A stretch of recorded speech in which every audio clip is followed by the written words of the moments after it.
চলে যেতেছি।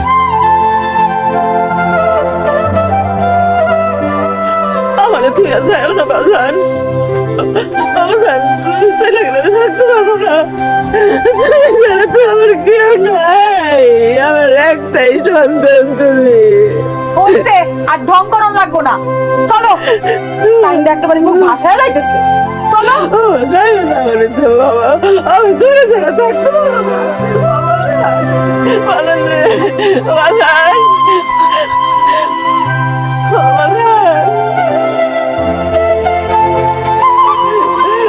আগে তুই যাই না বাজান রে, খালি করে চলে যাস তো বাজান।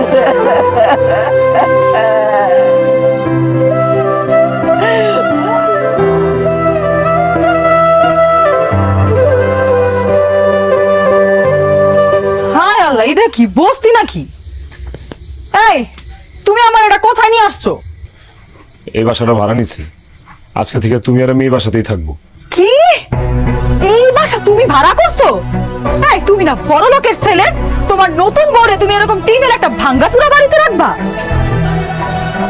আসলে আমার কাছে তো টাকা নেই, ভালো একটা বাসা নিতে হলে তো টাকা পয়সা লাগবে। আমার হাতে টাকা আসুক, তারপর একটা ভালো বাসা ভাড়া নিব।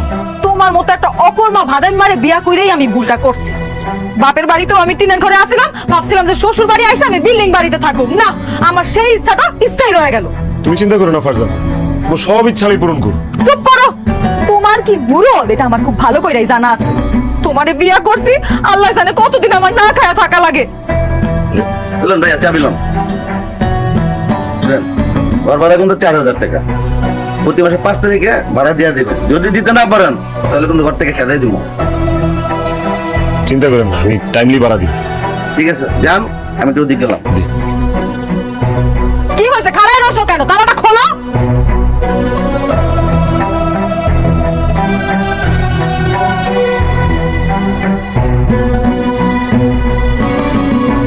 চলো ভিতরে ঢুকি। এমন ভাবে কইতাছে ভিতরে চলো, জানিস রাজপ্রাসাদ ভাড়া করছে বউ রাখার জন্য। রাজপ্রাসাদে আমারে ঢুকতে কইতেছে। সি সি সি সি সি সি, এত খারাপ তোমার রুচি? তোমারে বিয়া না করে একটা রিকশাওয়ালারে বিয়া করলেও ভালো হইতো।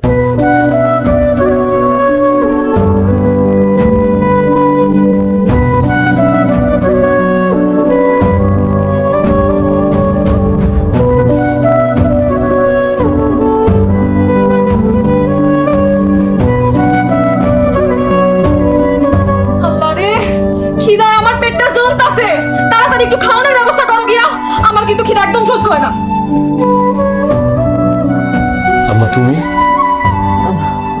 বাজান, তবে লাগে খাবার নিয়ে আসছি, খাবার নিয়ে চিন্তা করতে হবে না।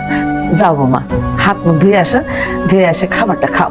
খুব ভালো করছো আম্মা, খুব খিদা পাইছিল দুজনের। দাও, এই আসো ফারজানা, হাত দিয়ে নি খামো, আসো আসো আসো। এই তোমার মা তোমার জন্য খাবার নিয়ে আসছে, তো ইচ্ছে খাবার তুমি খাও, আমি এই খাবার জীবনে মুখে দিব না। কেন? খাওনের কি দোষ? খাওন কেন তুমি মুখে দিবা না? কারণ এই খাওন তোমার টাকায় কেনা না, তোমার নিজের ইনকামের টাকায় কেনা না। এই খাওন তোমার বাপের ইনকামের টাকার কেনা। আমার স্বামী থাকতে আমি অন্য কারো ইনকামের টাকার খাবার জীবনও খাইতে যাবো না। অন্য কারো ইনকামের খাবার মানে? আমার বাবার ইনকাম, আমার বাবা তোমার শ্বশুর, সমস্যা কি এই জায়গায়? না, আমার স্বামী যদি না থাকতো, অথবা আমার স্বামী যদি মইরা যাইতো, আমার স্বামী যদি ল্যাংড়া লুলা হইতো, তাইলে আমি আমার শ্বশুরের ইনকামের টাকা খাইতাম। কিন্তু তুমি তো সুস্থ সবল বাইচা আছো, তাইলে কেন আমি আরেকজনের টাকার খাবার খাবো? সবুজ একটা কথা শুনা নাই, তুমি যেদিন নিজে ইনকাম কইরা আইনা আমারে খাবার কিনা আইনা দিবা, সেদিন আমি খাবার খাবো। এর আগ পর্যন্ত আমি কোনো খাবার খাবো না। তুমি এটা কি বলতেছো বৌমা? আমার সবুজ সারা জীবন একটা দিনের জন্য কাজ করে নাই, আর সে এখন তোমার কাজ করে ইনকাম করে খাওয়াইবো? এটা কেমনে সম্ভব? সে কিভাবে টাকা ইনকাম করবে, কিভাবে রোজগার করবে, সেটা তো আমার দেখার বিষয় না, সেটা তার ব্যাপার। কিন্তু তার ইনকাম করা টাকায় যতদিন পর্যন্ত সে খাওয়ান কিনা আনা আমারে না দিব, ততদিন পর্যন্ত আমি কোনো খাওয়ান মুখে দিব না। তুমি এগুলো কি বলতেছো? আমার সবুজ যদি 1 সপ্তাহ কাজ কাম কইরা টাকা আনতে না পারে, তাহলে তুমি কি 1 সপ্তাহ না খায় থাকবা? খালি 1 সপ্তাহ না মা, আপনার ছেলে যদি 1 বছরও নিজে ইনকাম না করে, নিজে ইনকাম করে আমার খাওয়ানো না দেয়, আমি 1 বছর কিছু খামু না। দরকার পড়লে আমি মইরা যাবো, তাও অন্যের ইনকাম করা টাকার কোনো খাওয়ান আমি খামু না। না না ফারজানা, তোমার না খেয়ে থাকতে হইব না। আমি অক্ষণই বাইর হবো, অনেক কাজের সন্ধানে পারবো, আমি কাজ করুম, কাজ করে নিজে কষ্ট করে নিজে টাকা উপার্জন করে খাবার কিনে নিয়ে আসবো, সেই খাবার তুমি খাইবা। ধরেন আপনি আপনার খাওয়ান নিয়ে এখান থেকে চলে যান।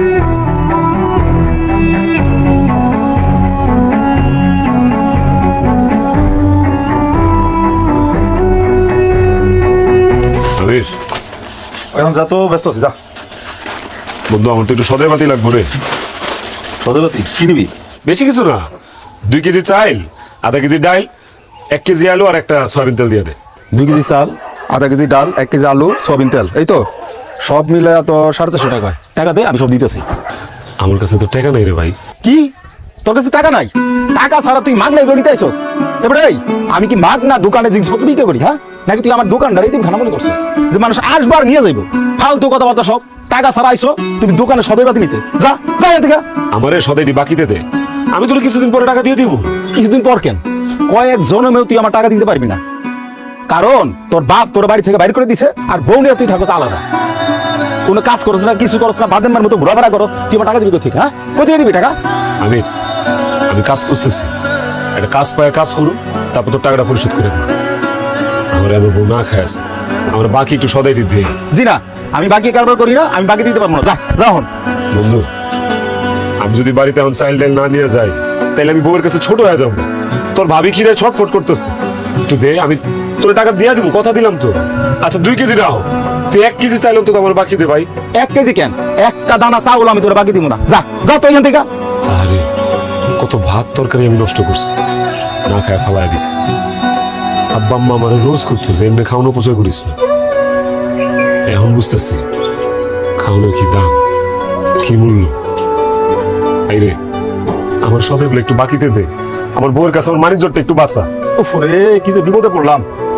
আচ্ছা, চাল ডাল আমি তোর দিতে পারি, কিন্তু একটা শর্ত আছে। আমার দোকানে যে পোলাটা ছিল ও বাড়িতে গেছে, এখন আমি একলা এই কাজগুলো করতে পারি না। তুই যদি আমার দোকানে কাজ করস, তাহলে আমি চাল ডাল যা চাইছিস না, এগুলো আমি তোর দিতে পারি। আমি অবশ্যই করু, তুই ক আমার কি কাম করা লাগবে ক। আরে বেটা, দোকানের কি কাজ এগুলো তুই বুঝছ না? দোকান ঝাড়ু দিবি, পয় পরিষ্কার করে রাখবি, মাঝে মধ্যে মাল আসে সেগুলো কান দেবে দোকানের মধ্যে ঢুকাইবি। আর আমি যখন না থাকবো তখন তুই দোকানদারি করবি, আর মাঝে মধ্যে বাড়িতে যাই আমার জন্য খাবার দাবার নিয়ে আসবি। আর মনে করো যে আমি যখন না পারবো, তুই বাজার সদাই কইরা বাড়িতে যাই দিয়ে আসবি, আর ওই দোকান ঠোকান ঝাড়ু ঝাড়ু দিয়ে রাখবি। এসব কাজ করতে পারবি? পারো, করু, তুই যা করবি করু। এখন তুই কাজ শুরু কর, তুই যাওয়ানোর সময় তোর যা যা লাগে এগুলো আমি দিয়ে দিব। ওই যে পানি কেসগুলো দেখতেছিস না, ওগুলো দোকানে নিয়ে যা।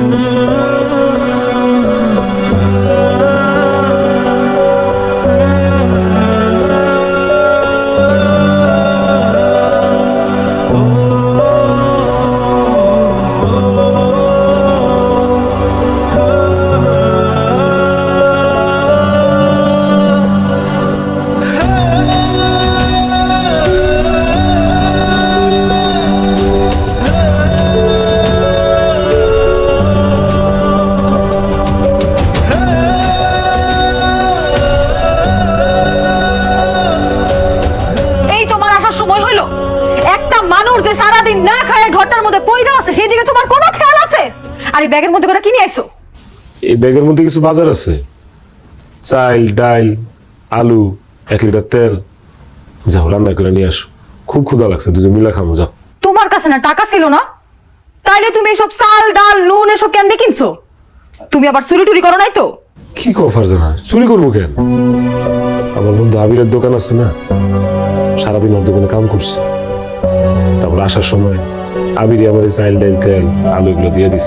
বাহ, শুই না খুব ভালো লাগলো। সারাদিন কাম কাজ করছো, ইনকাম করছো, তারপরে সেই টাকা দিয়ে তুমি বাজার করে নিয়ে আইছো। এখন দেখো এই খাওন খাইতে কত ভালো লাগে। শোনো, আমি কিন্তু এই ভাড়া বাড়িতে বেশি দিন থাকতে পারবো না। তুমি তাড়াতাড়ি নিজে ইনকাম করে একটা ঘর তোলার ব্যবস্থা করো। আমার কত স্বপ্ন যে আমার একটা ঘর হইব, আমার নিজের সংসার হইব, সেই সংসারটা আমি নিজের হাতে সাজামো, কত কিছু কিনবো। ভাড়া বাড়িতে থেকে কি আর এগুলা করা যায়? তুমি তাড়াতাড়ি ছোট্ট হইলেও টিনের হইলেও নিজের ইনকামের টাকা একটা ঘর তোলো। কি কইতেছে এগুলো ফারজানা?